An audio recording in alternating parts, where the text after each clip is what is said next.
All right, Dean, you had to set up more aquariums in the garage, so we're going to start here. Okay, sounds good. Yeah, so what do we got that's hidden in the garage?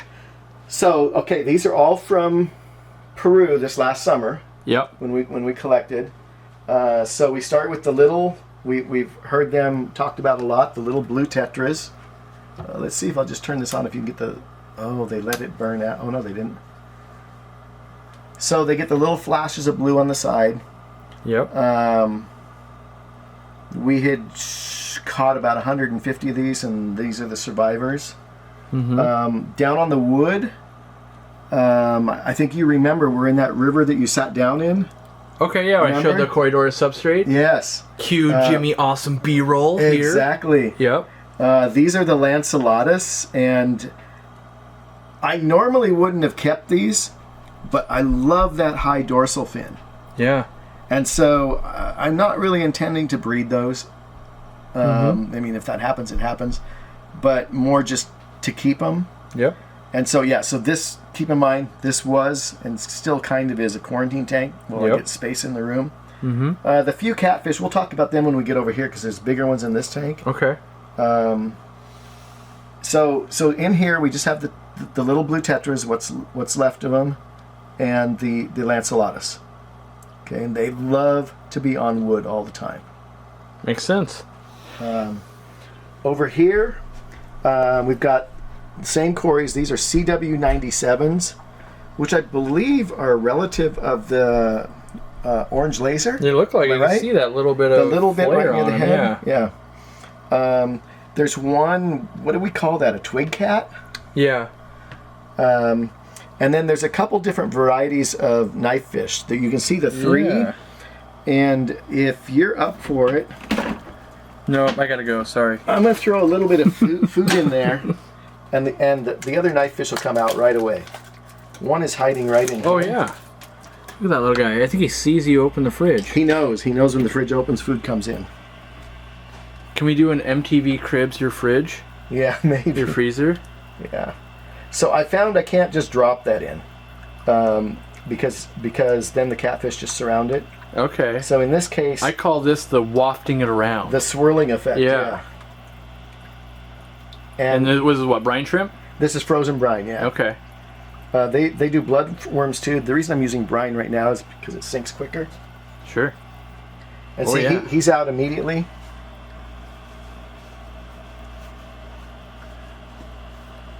And forgive me, I have no idea what variety of knife fish these are. Well, if 100,000 people watch, they can probably identify them for you. Yeah, hopefully. And how big do they get and all of that? Yeah. That guy's cool. Watch him in the reflection.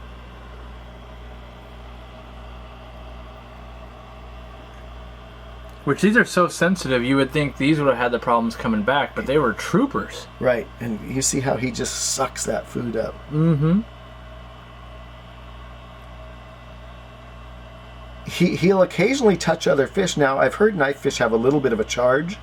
Yeah, that's that's true. So I don't know whether the other fish are getting a little micro shock or whatever. Mm-hmm. But if you remember right, when we unpacked 2 summers ago, none of the knife fish arrived alive. Right. And in this case, I've got 5 here. Yep. And haven't. I think I had 6. But I think one was about that big, and I think little baby one. It was lost right away. Yeah. So these have commingled since we came back. I remember Michael telling us that if we caught them in the same place, in the same net, which I did, that chances are they would get along when they got bigger. That makes sense. But my thinking is the striped one, whatever type it is. Right. The cool-looking one, you mean? The cool-looking one is not going to get along with the other ones. He tends to push them away pretty aggressively. I can see that. And I happen to know this, but tell me about that coconut hut-looking thing. Oh, yeah. We haven't even talked about that. Yeah. The abbreviation that we've been using is Cocos. Right. Right? But officially it's a Brazil nut husk. Mm-hmm. And we collected a bunch of those. What you don't know, that I know, is over there in boxes, there's 200 of them now. All right. Now, I haven't quite decided what I'm going to do with those 200 yet, but Okay. stay tuned. Maybe aquabid? No, I think there'll be something better than that. Okay. I don't know exactly what yet, though. The cool story about them is they just cut them with a machete, take the nut out of them, and leave them on the forest floor. And then naturally some of those fall into waterways and stuff anyway, and they use them as caves. Right. But we kind of walked into the jungle going, why is there 7,000 German blue ram caves sitting here? Right, or a pistol cave. Because someone was set up doing work there, taking the nuts out to sell them. Yeah. And the thing is, also, I found that they sink immediately. Because they're pretty dense, yeah. Now, I boiled them when I came back, any that went into my tanks. Yep. Just to be sure. But then even the ones that I boiled and have dried completely, if I drop them in a tank, they immediately sink. That's good to know. So they're dense, and they add great tannins to the water. Great tannins. Nice. So. All right, I know that we've wanted to talk about this before, so maybe we'll do it in this video and then do it in another video someday. Okay. But your freezer. Like, yes. You've got a system when you go to Peru. This whole system right here. Oh, Explain yes. this. Okay, so. This is your I'm out of town, right? I'm out of town. This is so whoever's feeding my fish. Yep. So the first thing we determine is how often are they coming? Once a day, once every other day, once every 3 days. Whatever it is, it is. Yep. That's decided. And so each tank will get a color-coded label. Yep. And usually there's also another one, a yellow one, which is Okay. for baby brine shrimp. All right, like live baby brine, or No, frozen baby brine. Okay. Only time I feed frozen baby brine is when I'm out of town. Yep. So in this case, there were no fry because it was a time where I didn't have any fry to feed. They were all taking Cyclops already. Okay. Okay, that makes sense. So the number on the sticker is how many cubes they need to feed the whole fish room. All right. Okay? The color of the sticker is what it is. Yep. So each tank, I don't have We can one see on that me. down in the fish room We'll because see I a know they're couple in down there. Yeah. Each tank will have a sticker on it, whether it's red, blue, or green. Okay. And on on the tank stickers, it'll be 1, 2, 3, however many cubes I want dropped in that tank. Nice. And so it makes it really Non-fish keeper friendly. It's not rocket science, let's put it that Yeah. way. If you can count Yeah. past 10, you can feed the fish. I just want to point out how jealous I am that I don't use mag floats on my fridge. That is awesome. Oh no, there's a reason that there. Because I was using this, because, Corey was coming over, so I had to clean the algae off the front at least. Yeah. And so I don't like to put it back together until the inside's dry. So I just realized it sticks to the freezer. Yeah. So then I can put it back together now. It's Nice. dry. But it won't stick now. Can we see what's in the freezer? It's just fish food. I know. I just want to see at what level of fish food are we at here. It's pretty much a fish store. Yeah. I think there's some fish stores. The whole bottom's full. I think there's some fish stores that have less fish food than you do. Probably. Yeah, I mean there's a little bit of. You do have shrimp I even too. have brine shrimp eggs. Yeah. You got the shrimp that I feed. I feed the exact same brand even. Yeah, those are good. Don't you know those kill all your fish? No, as the internet says. They haven't killed any yet. Yeah, me either. I'm waiting for them to kill them. All right, so now let's go down to the fish room, but Okay. not on the way there, but let's transition. Everyone wants to know what happened with the Peru shipment. There's more fish to see, but we'll go down there and we'll talk about it. So stay tuned. We'll be down there in a minute. Yep. All right. So we didn't make the fish room. Yeah, I lied. We didn't go to the fish room because Dean says, "What about all these fish from Peru?" And I said, "Oh yeah, we better show those." Forgot about them. So half and half. The tetras are from this last summer when I was in Peru with Corey. Yep. And the farwellas and the lungfish, obviously you guys have seen them before. They're from 2 summers ago in Peru. And I remember when we were in Peru, Corey and I were talking about what tetras should I put in there. I wanted some fish to swim mid-water. These guys kind of work, but they might be over-aggressive, in fact, overeating for the lungfish. Yeah, they just dominate the food. Yeah, but as we saw earlier today, they didn't. So maybe I've changed that. Where'd you get that? Where'd I get that? Yeah. Did you make it? No, one of my coworkers made it for me. Oh, nice. Even the coworkers know the fish. Yeah. He's the one with the big tank. Okay, yeah. Right? The one that I was showing you earlier. Yeah. So... where do we even start in this place? I don't know, but you probably will notice that a lot of the fish might be freaked out a little bit. Yeah? Because we've had a lot of people through the room today. Yep. And the lights are turned all the way up. For people that don't know, I got here at noon. We're now filming. It's 11 o'clock at night. This is how long this kind of stuff takes. Right. So Dean's tired. We're all tired. Like, we're all doing good. Wow, those guys look amazing. I can't help but like. Yeah, but you know that's actually a stress color. Yeah. With the bars like that. But you know they're doing okay. How many spawns have you had of these guys? Well, these two have spawned about 3 times now. So I'm fairly certain they're a pair. They haven't quite got it right, and it hasn't been at a time where I could take the eggs away. And if Jimmy has the B-roll, this is the ones that were on Death's Door the first time from Peru. That came in kind of smaller and... a lot smaller, yeah. The other two, I'm not even sure it's a pair. They're just in the tank together. They look good, though. So we'll see. Yeah. And I think if I don't get another spawn right away, I think I'm going to move these out to one of the 75s. Okay. And put these back as grow out tanks. Yeah. So let me preface this. We've done Dean's Fish Room Tour like 5 times. So if you want to see it in a different format, watch that. Today what I want to do is I want to chime in on a bunch of stuff that I think is super cool. Like, so the questions, I want to take you on, when I come over to Dean's house, and let's say I don't film, which I pretty much always do, I want to take you on that tour. So what I do is I go, oh Dean, what do we got down here? Like what's going on in these? What is in there? Yeah, like what's in this one? There's German blue rams. That's all the small ones? On the bottom are L124 catfish. Oh, are those what? That's what are those? That's the ones, these guys right here. Okay. Those are the ones where we can only take 6. Wow, you've already spawned them. And I only ended up with 3. Okay. There's 2 females and a male, which is the wrong, that's the wrong way to do a trio. Right. You want 2 males and a female. And so you guys will hear about, we already filmed that part, but it'll be later in the video, about we were only allowed to collect certain amounts while we were in Peru to preserve, not to preserve, it's not like there was only 12 left, but they wanted to make sure that of every group that went, only 6 could come out. So that means 12 of these things were leaving the wild each year. And do you remember how long it took us to catch those 6? We walked all the way up that creek, you fell on your butt. I did, yes. You know, we slipped in the mud, we had to catch that caiman. Yep.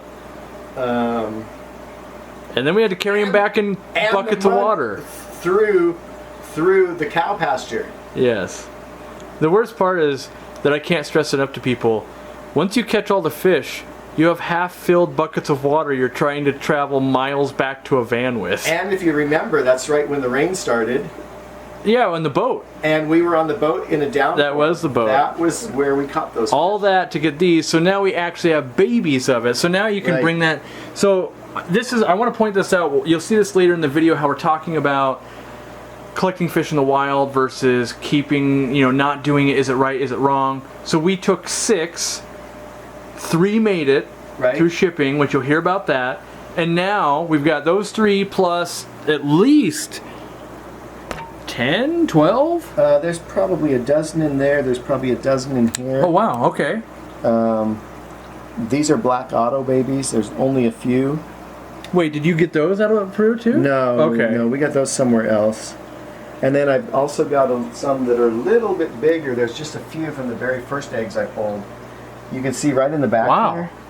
So you've got like some serious, you might be in possession of like 50 or 60 of these things at this point. Yeah. That's impressive. Yeah. So. Oh, here's the black autos. Is that what you're talking about? Yeah, these guys? Yeah. Wow, those look cool. So then, if I know I've looked at this tray, my next thing is like, hey, how are the Dark Knight Rams doing, Dean? Because everyone keeps asking me about those. Yeah, so I know this is a pair in here, and there's 2 pairs in here. Okay. This pair in front, and the pair lays in the middle. Yep. Now, I have had a little bit of success. The first few spawns have not worked out, and a lot of times that is blamed on me. Going up to Canada to see my wife and get too busy at work. All it takes is missing one feeding or being here at the wrong time if I'm not going to pull the eggs. The parents have not been the best parents in terms of taking care of the spawns themselves. Okay. They devour the eggs. The fish themselves are the most aggressive rams I've ever kept. Like the dark rams in general compared to other Yes. rams. Yeah. Okay. Now I will say, and you saw them over here, it's really interesting. Right now I have 2 surviving babies from them. Okay. And there's 2 gold rams in that tank. Oh yeah. Those are the surviving babies. That is interesting. I wonder if they're like a light color and then all of a sudden they're going to turn black? I don't know. Give me a couple months, we'll know. Yeah. Okay. Or maybe they just rub shoe polish on them. I don't know. What I like to highlight here is that, like, I consider a Dean, so I give Dean or get fish into Dean's hands because I feel like he can spawn almost anything I'll ever put him in contact with.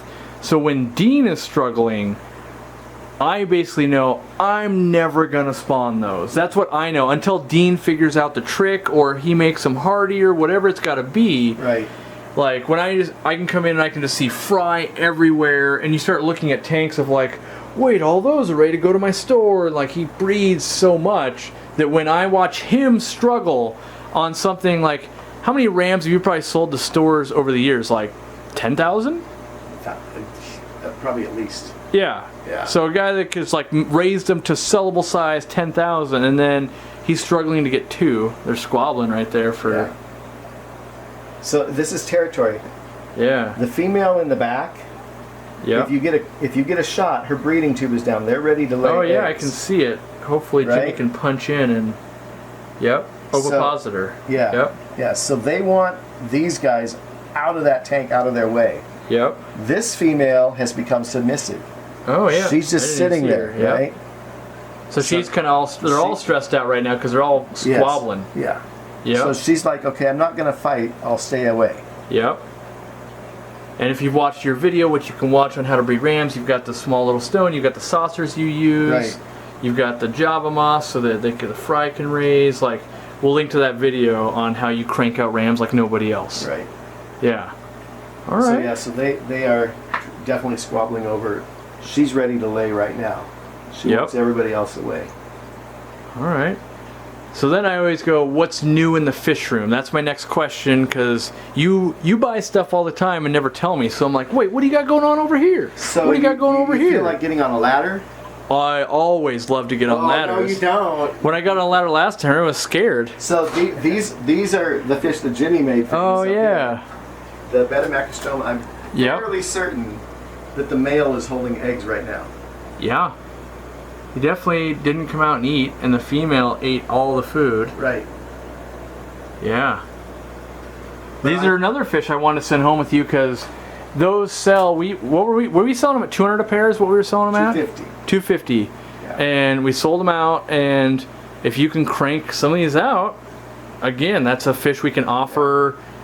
Not that we're looking to crash the price, but maybe it's like, oh, now pairs are 150 because Dean's making a bunch. Get them while you can. So we if you remember, we got some eggs from Gary laying the rainbow eggs. Right. Yeah. So these are the craycocks. Yep.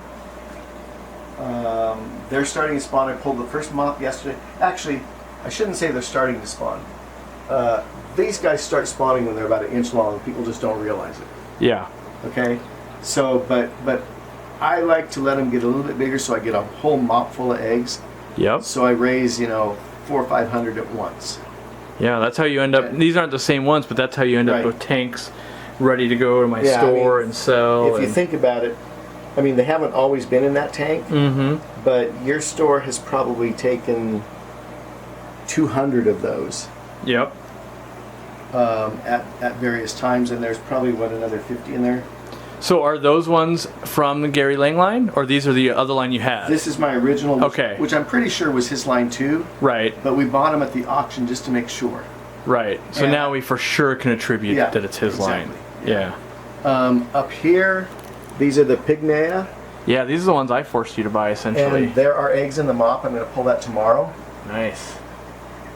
And I'm sure there's been that's the first time I've had a mop, and I just put it in a week ago. Okay.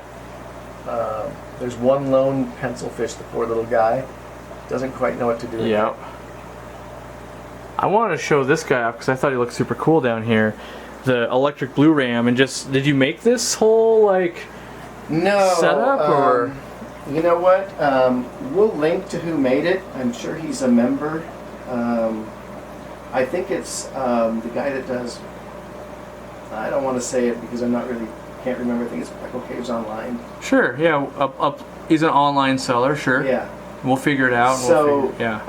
I forgot what I had got from him. I got something from him, and he sent me that because he knew I spawned rams. Okay. The little table, if you call it a table, Yeah. is movable. Okay. And To me, it's kind of like that.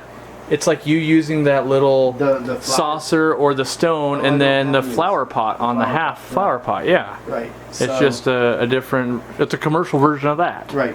Right. Yeah.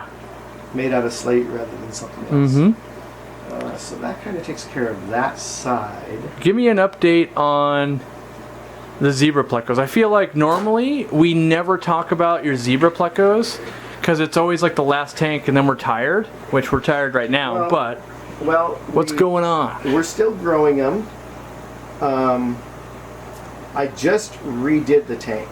I literally netted all of the plecos out. Okay. I completely scrubbed the tank. I changed all the decor. Okay. I added the whatever you call that little circulation pump, Yeah. which I just noticed is full of crap. Sure. Sorry, Yeah. it's full of crap. Sorry, it is. Yep. I wanted to get some more flow in there. We talked about this earlier, the ones that you put on the outside. Yeah. So yeah, like an Ecotech or something like that. I'd like one to. Uh huh. I mean, I've heard they need a lot of flow. So Right. And when we collected the plecos, I think in one of the videos I made you reference Yeah. the amount of water. Oh, for sure. Someplace we couldn't stand. Yeah. Exactly. I mean, how can I duplicate that in a tank, right? Mm-hmm. So they're still growing. When I took them out, I put them all in one of my plastic tubs, Yep. and I took a picture from the top Ah, picture smart. because I wanted to see if there's different fins Yeah. and bodies, and there was. So maybe I have males and females. Nice. I've been thinking I only have males, Yep. but I'm thinking now that I probably have both sexes. Maybe they're still too young. The King Tiger the 333s, you've seen them in a lot of tanks. Mm-hmm. Yeah, there's a bunch of babies right over Babies here. there, Yeah. babies there. There's tons under the wood here and under the wood here. Yep. We just need your store to sell more. People just aren't buying them. Like, they just don't display right. I think in your bare bottom with the black around, they look better. I think they should be selling faster, but I don't know. He's been actually selling quite a few lately. Okay, good. Yeah. Good. So it just depends month to month, week to week. Yeah, We need to put them in a tank with either white grout or black grout. true. I think that would be cool. Yep. Ladder again. Sorry, guy. That's all right. So from Peru, Weitzman eyes are up here, Yep. and the CW109s are over here. I have a few babies of the CW109s. Okay. They're in one of these trays. I think it's this tray. Yep. That there's like, I only managed to find 3 or 4 eggs because there's such a fleet of them in there. I think Eating each other's Yeah, babies. yeah. Yep. so. Yeah, let me take a look at the Weitzman eye. I think in the future I will have to Oh, yeah. separate out a group of them. Weitzman I have not experienced. They're known to be a harder to spawn one. Yeah. Yeah, they're not the I think I'm easiest. going to have to bring the pH down, although, where we caught those, Everything was about 7, wasn't it? I don't feel like it 6, was 9. real low. That was something I heard. So we did a bunch of videos today. I heard that, and I wanted, because I think this is going to blow people's minds. So you're breeding Discus, Angels, Rams, Epistos. What's your pH out of the tap? Because I know this is going to blow people's My minds. tap water comes out at about 8.4. And most people are like, oh geez, I can only keep African cichlids. But it's soft. Yes. Okay, so I am really subject to pH crashes. Yep. Just like at the shop. Mm-hmm. Right? Yep, that's why we have to use crushed coral. So most of, I have matin filters in most of the tanks. I think we can see it over here. That's what you're trying to... a handful of coral behind it. Yep. So I can, it's focusing on my shirt. Let me find... There you go. The reason it's behind it is because I don't want it out in the tank. Yeah. I want it to buffer the water. That's all I want it to do. Yep.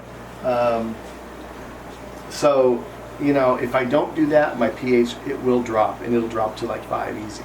Yeah. And sometimes that might be what I have to do for like the whites and I. Mm-hmm. I might have to get in there behind the filter, take it out. Take that out. I'm not experiencing any more deaths in any of those now, so I feel like I've made it through that whole quarantine process. Speaking of that, what'd you end up doing for quarantine this time? Drug-wise? Yeah. I did the 3-peat. So the trio that I do? I did that. Yep. I did that. I waited a week. In between, I did levamisole. Okay, yep. For deworming. And then I repeated that. You repeated the levamisole? Oh, no, the 3-peat and both. Okay, yep. I did both of them twice. And then, you know, obviously you just watch for a while after. Yeah. And if I experienced some more losses, then I repeated it again. All right. And in the whites and I did it twice, never had a loss. The 109s, I lost a few. That's the one where, for some reason, I ended up with hundreds of them, or not hundreds, but a bunch. Yeah. I didn't really realize that I was getting all of those. Well, and like you'll hear the story later about it, but that was one where we didn't talk about that later, but the shipment got combined with another group's collection, right? Yeah, something like that. And we ended up we didn't collect nearly that many, and they're just like, send them all to Dean. Yeah, so we ended up with a lot. Yeah. Yeah. Up there. Yep. Are the pistols that we collected? Yeah. Oh wait, you gotta do the old ladder again. I know. I can't believe you get on ladders. I don't get on try ladders. not to. Yeah. Now those ones are really freaked out with the highlight. Yeah, they I'm are. on it right now. They've started spawning, but again, there's too many, and I need to separate a pair out, and I'll have babies within a month. What pistols are these, or what do we got? These are something that your friend Robert talked me into.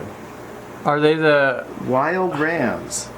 Oh, okay. So I don't know. I might have to chase these out, and you might have to look at them and tell me if you think that's a ram at all. Because initially I thought it was, what is it, Adoka Iva. Oh, I don't know. I bet you they are. Okay. If they came from the source we normally buy, they're pretty good at being what they are. Yeah. But I will admit, at first, the one in the pot, yeah, I was like, oh man, is he keeping like a salvini? Like, what is he? Exactly. Yeah, I don't know if they will. I don't know. Yeah, it doesn't. They've got too much light on them. See, but when you do that, it looks like it could be. It kind of looks like it could be a ram. Yeah. But do you see? Wait a second. Those are reticulated hillstream loaches. Those aren't. There's one on the back. Yeah, there is one on the side. But I see what you're saying. But does the ram have the line down the body? I don't think it does, right? No, because look, the rams are right next door. But maybe that's so bred out. Maybe. Actually, there is kind of a line on the. Yeah, there's a little bit. I think that's one that in 6 months you'll know, and then we can fall back to. If you look at the front, the pectoral fins and all that, it looks ramish. Yeah. But there's no black spot, and there's two lines, one on top, one on the bottom. So I don't know. We'll see. Yeah. Anybody out there know? Let us know. That's right.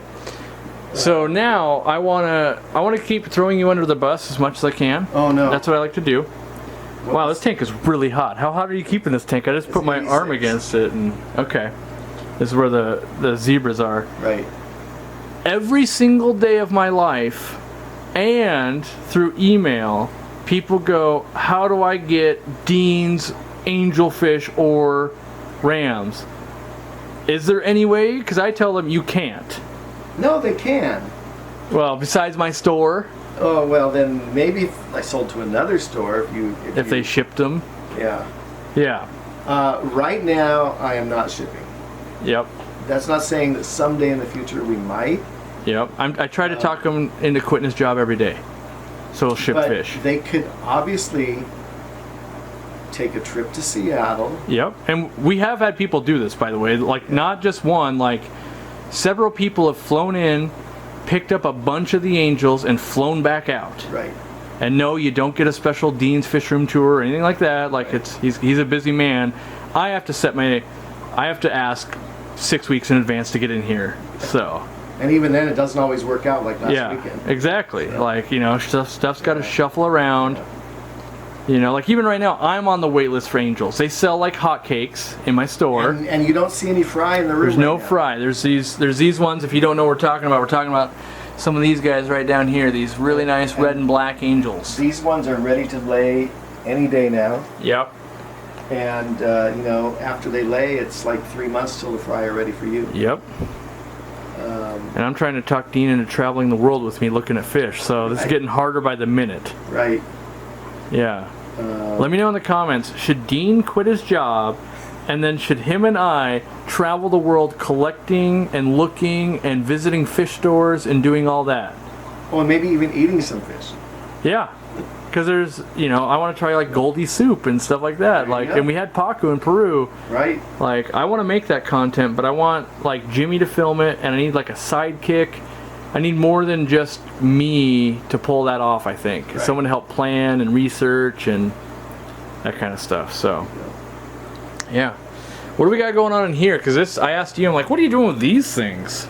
Well, you know, if you remember in Peru, what was one of the fish that I said I wanted to collect? An earth eater. Yep. We didn't get them, right? We did not. And I've been wanting to have some earth eaters for a while now. Yep. At one of the GSAS auctions, there was some earth eaters for sale. From my employee. and it was actually from Sam. Sam bred them. Didn't know that at the time. Yeah. But no one was bidding on them, so it was pretty easy for me to get them. Would you get them for like $4 for all of them? No, there was 2 different lots. I think there was 2 lots of 4, so I have 8, and I think I don't know, maybe $12. Nice. That's a steal. We would have paid him more. Exactly. Yep. So they're kind of cool. They're growing. I mean, I got them at maybe an inch. Mm-hmm. And I'm going to move them to one of the 75s shortly. We should head out because there's some fish out there down too. Here, these What are do you another got? cool fish that I'm growing out that I might move to the 75 that used to be the turtle tank. All right. These are those ones that I got through Lawrence Kent. Okay. They're officially called whatever this is. Oh, good Lord. Yeah. They're that. They're that. So they're actually, they don't come out of a river. They come out of, what do you call it? Oxbow type lake off of that river. Okay. That's super, super hot. I'm keeping them at 82. Yeah. I think he said he caught them and they were near 90. Wow. So like almost Soda Lake cichlids. Yeah. And yet he said they will, I mean, there's 2 pairs in here. I started with 7 fish. And I ended up with 4, so 3 have passed away along the way. Mm-hmm.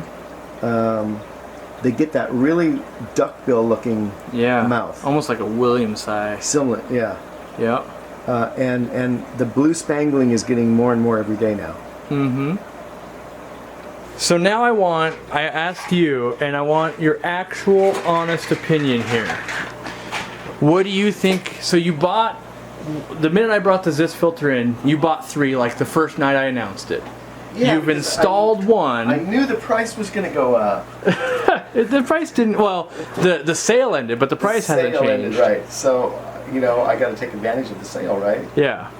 Yeah. So, so this one was installed the same night. Yep. Well, actually, I had these shipped to me. We did ship them to you. You did ship them to me. Yeah. I first said, well, maybe I'll pick them up in the shop, and then I looked at it, wait, it's almost Christmas. Yep. I better have these shipped. Because I didn't know when I was going to get to this. Or was it almost Thanksgiving? It's almost Thanksgiving, I think. It's almost Thanksgiving, yeah. So, I've only installed one. Yep. Right now, I think one is going to go in the angelfish tank, and I think one will be something I play with. Experiment. Yeah. I actually, from the moment I installed it, it was moving like that. Yep. Yeah, Okay. Because you've got a lot of air in here, because you got a fish room and. Yeah, but you know, I mean, you could turn the air like that. That's off. Yeah. This is just a little bit. It's still moving. Yep. You know, so I mean, it was moving immediately. Yeah. Whether that's because maybe my water's soft, maybe it was dirty, I don't know. I obviously don't have any ammonia issues in there. Right. But what did I used to have in there? I think I had an auxiliary sponge filter in there. Okay. And I thought, you know what? This gets it up off the bottom. Yep. Clears the bottom space for me. I hadn't thought about that because you like to gravel, or not gravel vac, I like but to be able to siphon out the bottom. Siphon the bottom. I also like to be able to net Yeah. without having to fight the fish. I don't. Now, if you open the top, Yep. You can hear it. you can hear it. But I guarantee if you open any top with bubbling filter, Yep. you're going to hear it. Mm-hmm. So is it louder, quieter? I don't know. I think it's about the same. I think if you have it cranking, it's a little bit louder, but if you are trying to make it quiet, the low flow of air, it's pretty darn quiet. It's not silent because you're still running air. Also, if you move it more up towards the surface, so that it's more like these guys are up here. Right. So it's not a. It's gonna be quieter. Uh huh. I've, like you, have made them before out of pop bottles. Yep. This is 100 times better than a pop bottle. Not just aesthetically, but you know, it's thicker plastic. It's not going to crack, not going to break. Has the pre-filter, Yep. which is easy to take off and take out and clean. I mean, it's got more pluses than minuses. Yeah.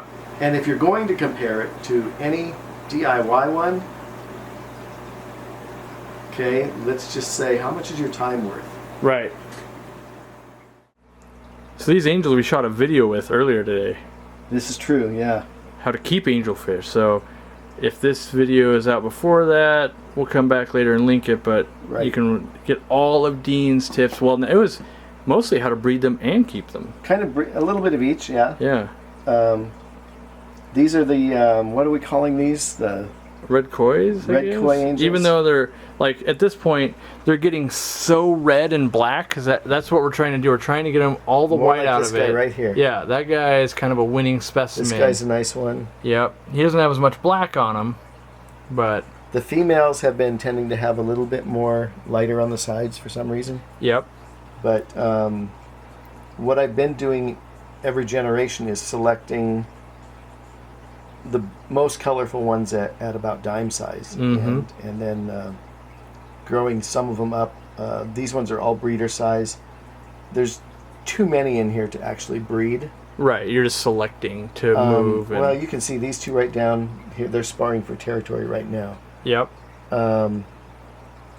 So some of these might end up at the shop. Sure. And then People can fly in and buy them. Yeah, between these and the ones in the fish room that we just saw, Yeah.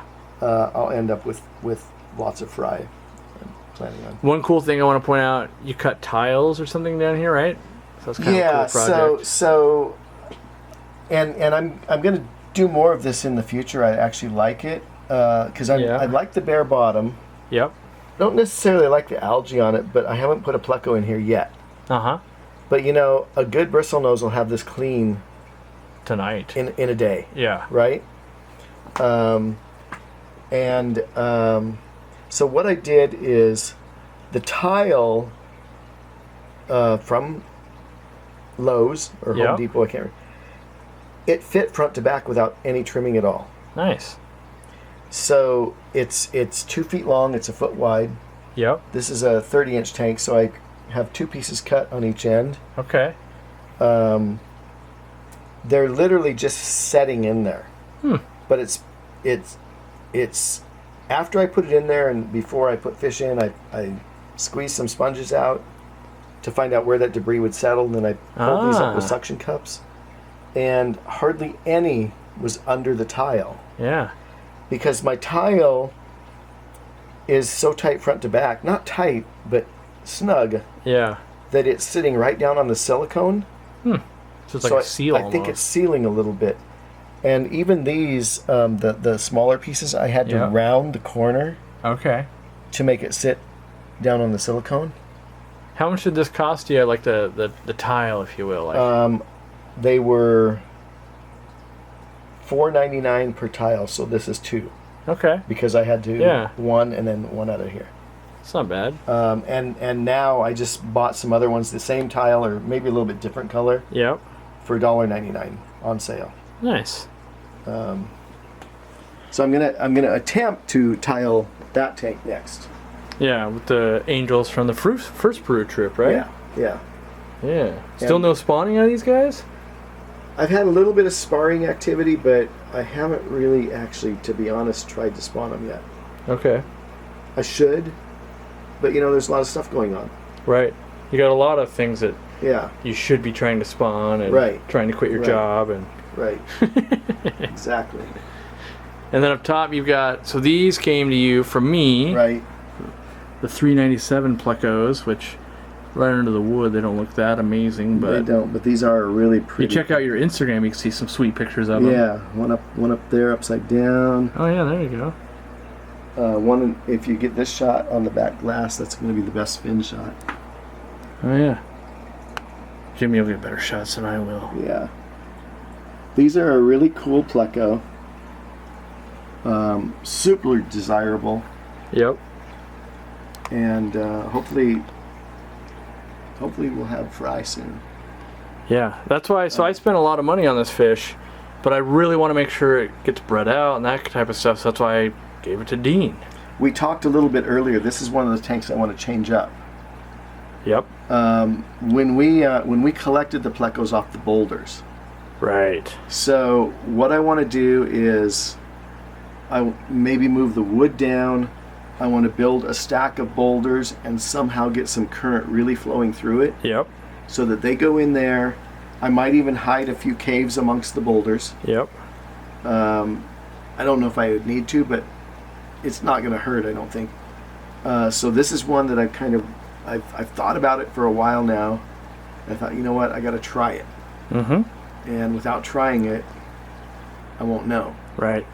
So I'm always up to trying new stuff. So another New things. video I see in this tank that's going to come out, we shot the video on how to make these black spray bars. Oh yeah. The that's DIY. right. So that'll be coming out as well.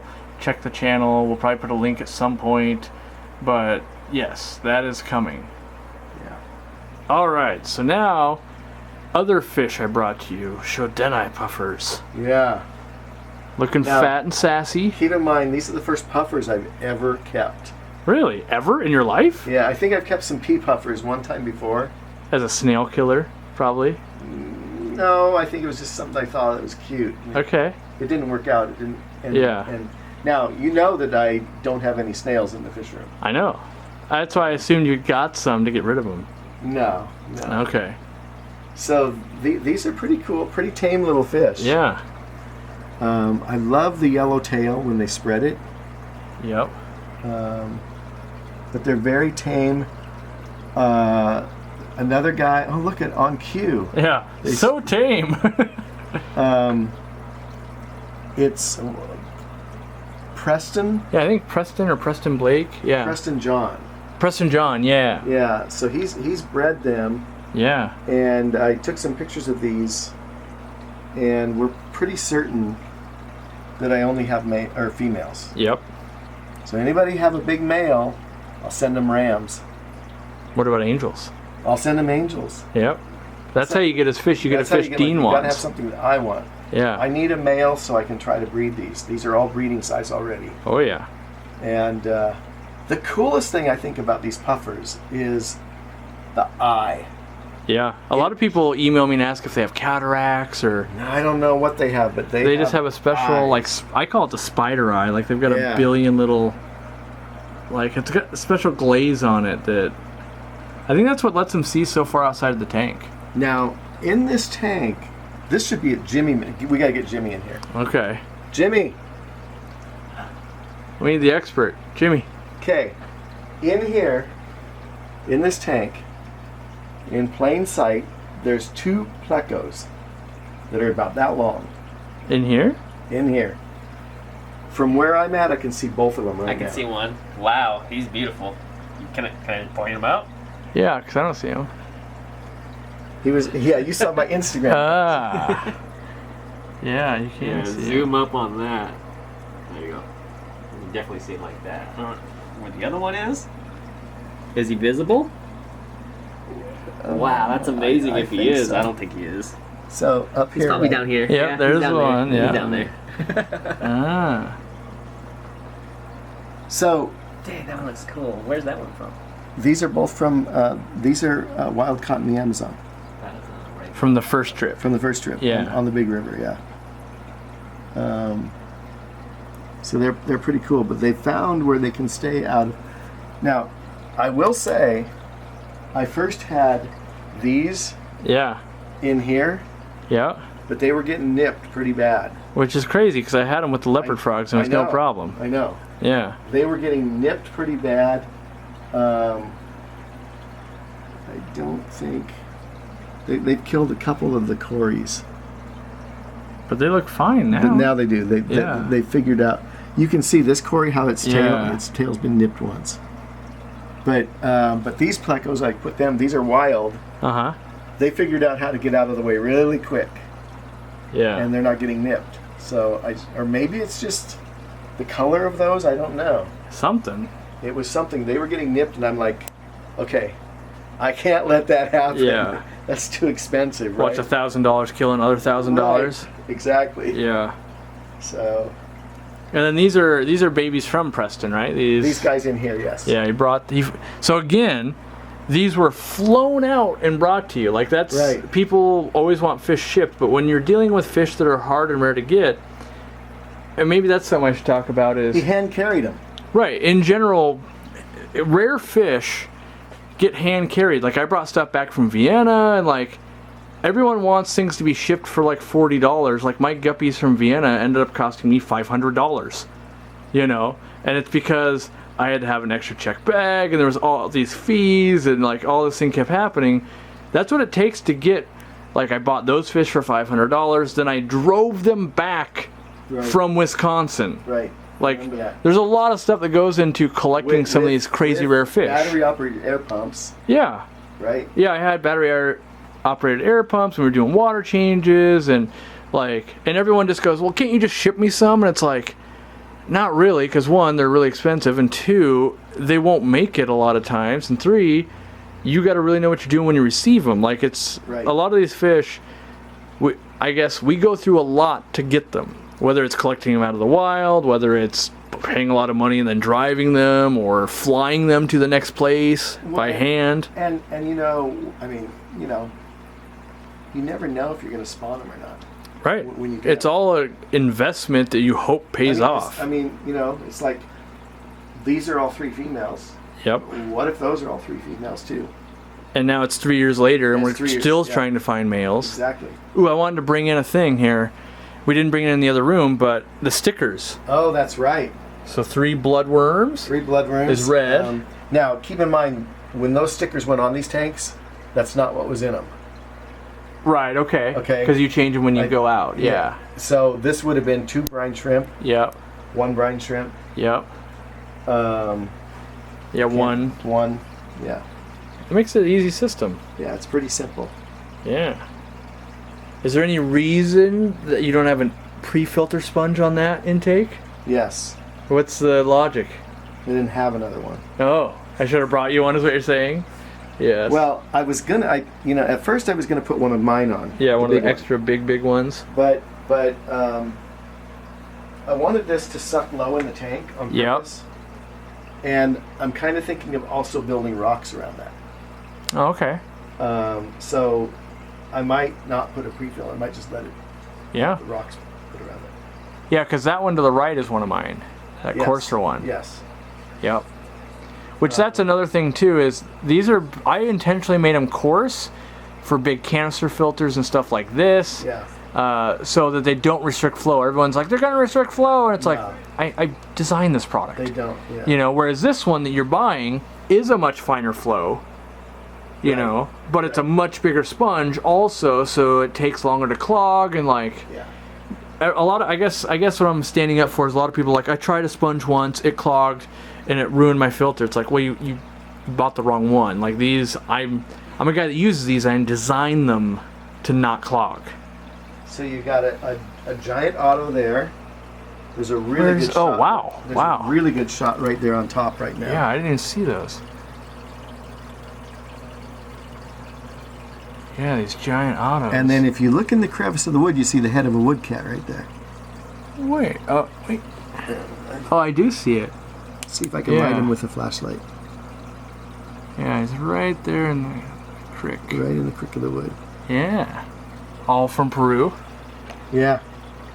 Well, do you remember, was it this year or was it last year when we brought back?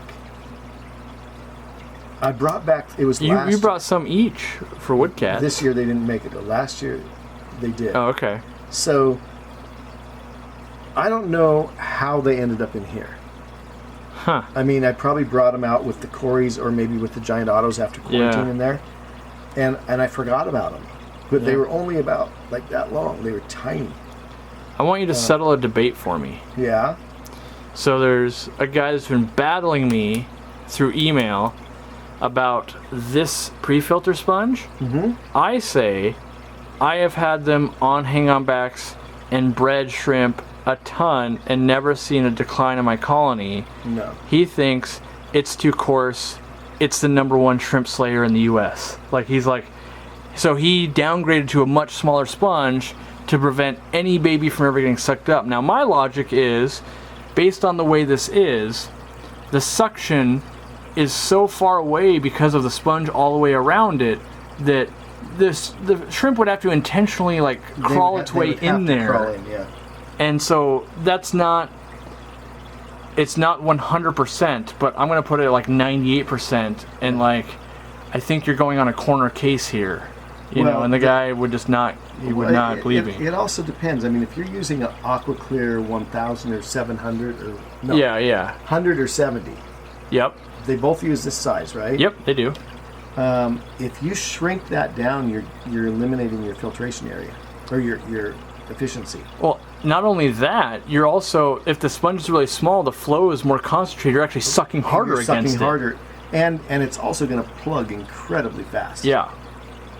Like, again, it's one of those things, like, I'm a shrimp guy. I literally, like, this isn't a product that I bought from someone else. Right. This is a product I had the mold made for Aquariumcoop in China to make this to my specification. I used Right. the ones I could buy before were like this, Right. and I wanted them more coarse. Right. And so I specifically had that PPI made, and I've used them, and they work great. Like, it's through lots of testing. Now, when I take these out, I don't use the plastic bag. You just clean. let them slough off? No, I take one of my plastic. What do you call it? Like a pitcher or Like something? like my pitcher. Okay, Hold yeah. one Yeah, cup. I believe that. I slide it off, put it in a pitcher, and then I bring it up, and so I don't. But plastic bag is too cumbersome for me. So another Pitcher thing works we run great. into, did you put anything around the tube to hold it, or is it just kind of resting against the glass and that? It's just resting. Because a lot of people are like, it's gonna fall off, and like, I've done that for like 10 plus years and never had a problem. The suction will pull it up. Yeah, that's what I thought. So I've been tinkering with, maybe I got to design a product, but it's one of those things when you use something for 12 years the same way and have never had a problem, and you're like, really? Are people having this problem? Oh, you're talking about? You think the hole's too? Some people are It's- thinking the hole's too large. Right, because it's not like a super tight fit. Okay, you want it a little tighter. Put a rubber band around the.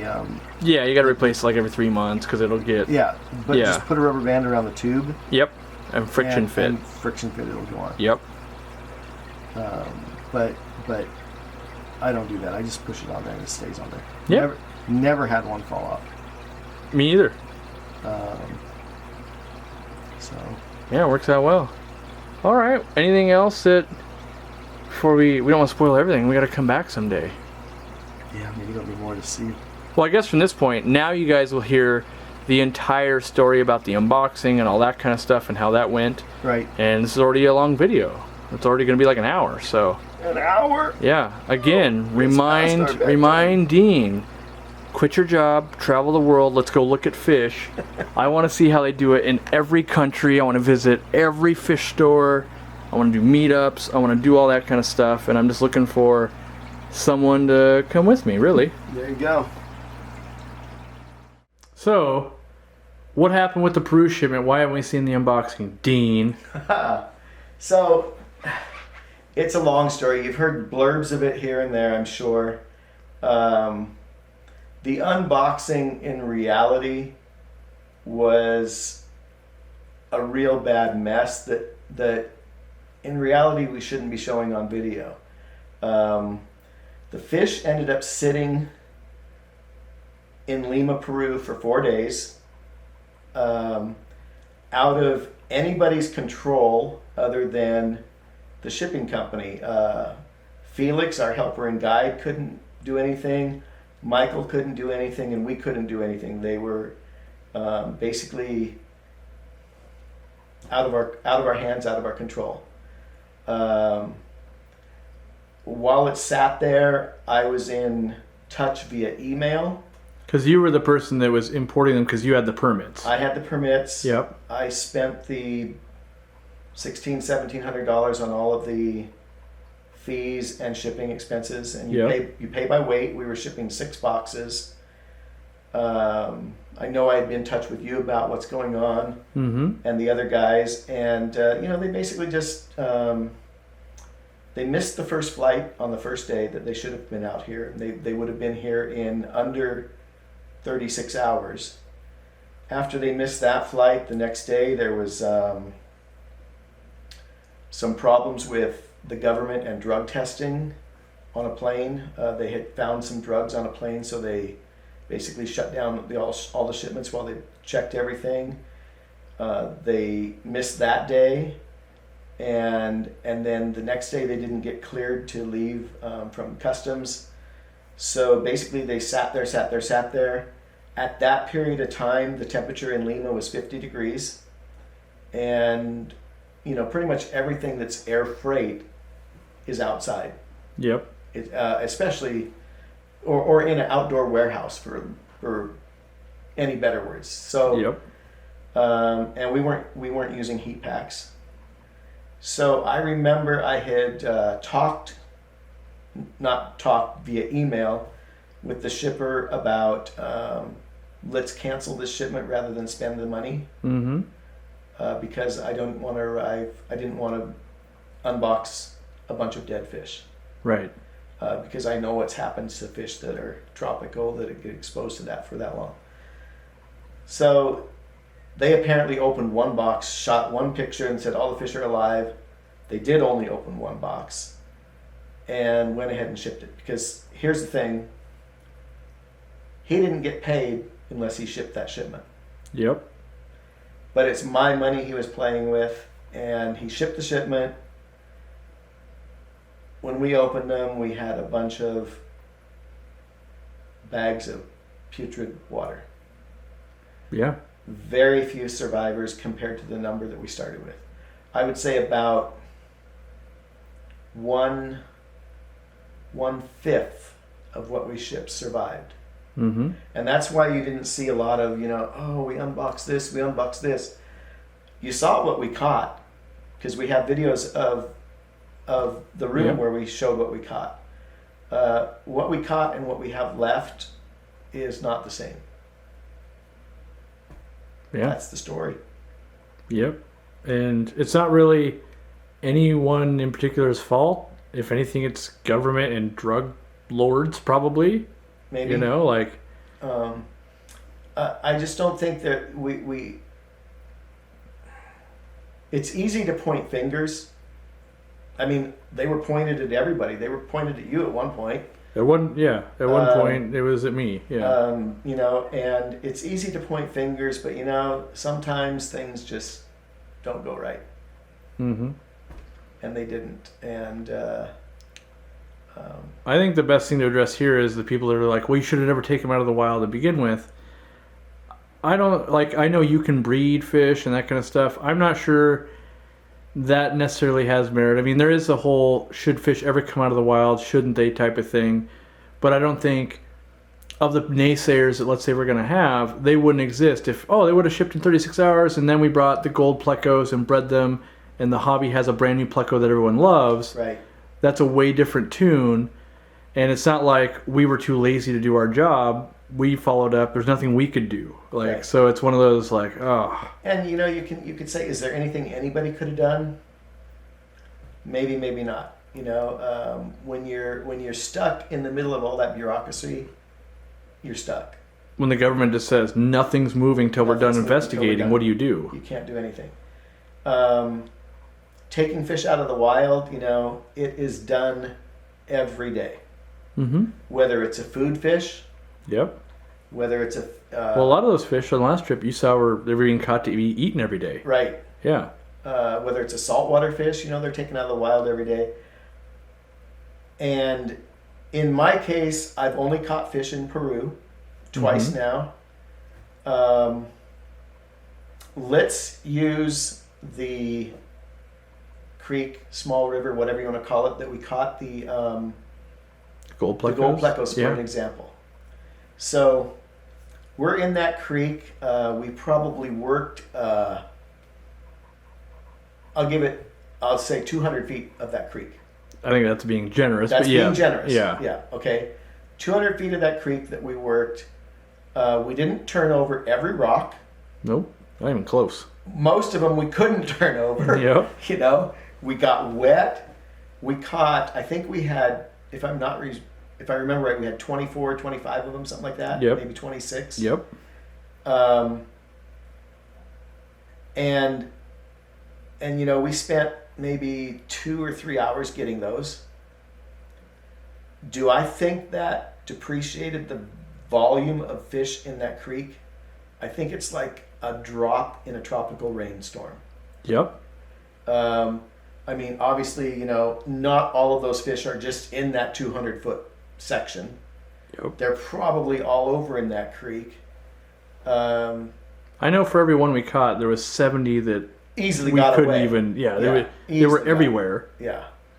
And I'm not saying that that's everywhere. I know there are fish that are endangered. We were limited on some. On some, they said you actually can't collect that. On the one, there were some corridoras and there was a few other 24s, things. I have 3 of them downstairs. Mm-hmm. We were limited to 6. Right, because they are managing the collections. Right. The company that we went with, Wild Peru, was saying, okay, you can't collect more than that here. The other thing, part of this tour, they brought us to several locations that they used to go, let's say 3 years ago. Right. And the first thing they do is they take you there and they go, look at the water. Do you see any fish? And the answer is no.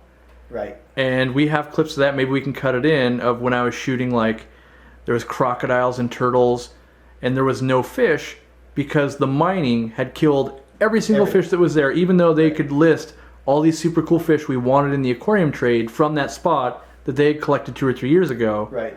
And so, yes, did we kill fish? Yes.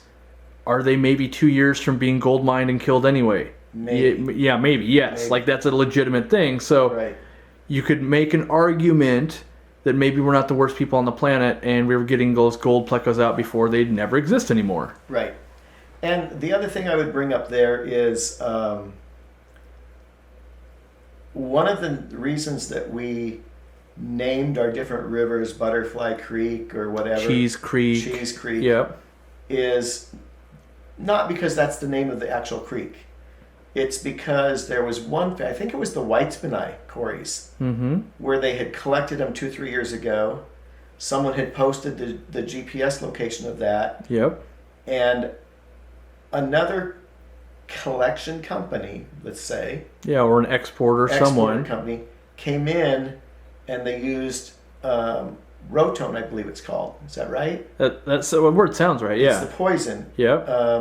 And they basically killed the creek. Well, they don't really kill the creek. It brings all the fish to the surface. They net them all out, and they basically, and then the creek is cold killed after that. Yep. So they had found new locations for collecting those, and that is why we did not disclose the actual locations that we were at while we were there. And it was all for preservation. And that's the kind of thing I guess I would want to stress here. The people that pay thousands of dollars to go, we are the most invested people to not kind of rape and pillage the land. Right. If anything, we're trying to make sure that it doesn't happen. Right. And like if Dean brings back, let's say, the gold pleco and breeds 1 billion of them, there's no money in it for someone to go and poison the water and take them all out and then sell them as a wild. Right. So I don't want to call it a necessary evil, but it's another means to maybe introducing and that kind of stuff. And I won't deny there is some selfishness of, I want to catch this fish. Like there's a lungfish right by you that you've had for years now, and you collected it, and it's got a story, your whole family loves it. There's 2 billion other lungfish in the Amazon River, but the whole time the company we were with, very mindful and doing lots of education of this is why everything that you caught in a net, you had to take home. You had to pay the $1,700 to bring it home. It wasn't just catch as many as you can, do whatever you want. Right. Every time we left a location, anything that went with us was going home with somebody. And for the most part, everything that we couldn't breed, we left behind except for like maybe those knife fish. But there was like, there's not a pair there. Right. No point even bringing it out of this river. When we caught that one cichlid that was a beautiful cichlid. Super cool. It was one of the geophagus. I would have put it in my 800 gallon, but no female. With no pairs or females, it didn't make any sense to bring it out of the wild to me. Right. I agree. So and so yeah, I think we were very mindful of. Our group was very mindful of what was going on with nature, and we didn't over collect anything.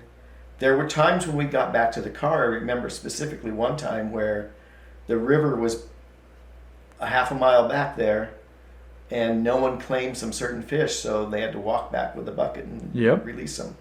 And there were things like some of these tetras and stuff where it's like, do you want 40,000 of these? Because we can just keep netting them all day long. Right. And it's like, no, I just want to pay to bring 12 back, or I think there's like 20 here. Right. But like those blue tetras, I think literally that was maybe. I think we could have caught hundreds of thousands if we had stayed there. But it was like, how many more do we want? Do we want? We have enough to split up already. Yeah, and that fish.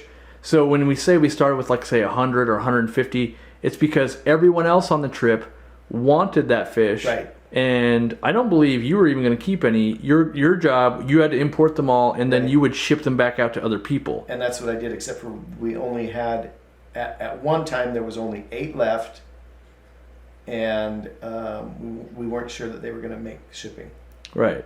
And so it makes you and myself look extraordinarily bad when, you guys killed hundreds and hundreds of fish. Like, we take the brunt of everyone's death because we imported them, we put up all the money. Like there's that whole aspect where, I'll say it, Dean's basically $5,000 into about 20 tetras and a few other fish.